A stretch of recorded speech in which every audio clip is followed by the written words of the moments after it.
Rajshahi medical কলেজে পরীক্ষা দিতে আসা শিহাব আল রশিদ উরুফে গালিব নামে এক ছাত্রলীগ কর্মীকে পিটুনির পর পুলিশে সোপর্দ করা হয়েছে।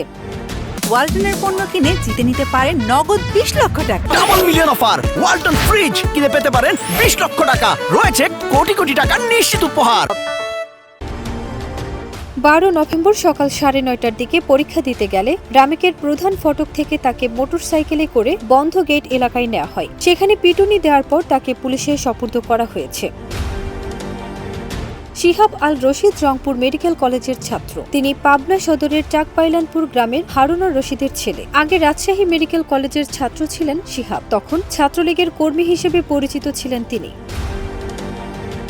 রাজশাহী মেডিকেল কলেজের শিক্ষার্থীরা জানান, শৃঙ্খলা ভঙ্গের অপরাধ প্রমাণিত হওয়ায় ২০১৭ সালেই রাজশাহী মেডিকেল কলেজের ডেন্টাল ইউনিট থেকে স্থায়ীভাবে বহিষ্কৃত হন ছাত্রলীগ কর্মী শিহাব। পরবর্তীতে তিনি রংপুর মেডিকেল কলেজে ভর্তি হন। সেখান থেকে বৃত্তিমূলক পরীক্ষা দিতে রাজশাহী মেডিকেল কলেজ কেন্দ্রে আসেন শিহাব। তারা জানান, মঙ্গলবার সকালে রাজশাহী মেডিকেল কলেজের প্রধান ফটকে দেখে শিহাবকে চিনে ফেলেন শিক্ষার্থীরা। সেখানে তাকে ধরে মোটরসাইকেলে করে বন্ধ গেট এলাকায় নেওয়া হয়। এরপর ওই এলাকায় শিহাবকে মারধরের পর পুলিশে সোপর্দ করা হয়।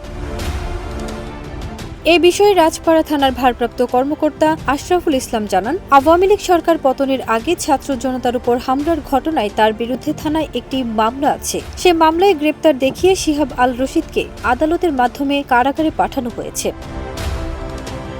ফারজানা নিকিতা, দেশ রূপান্তর।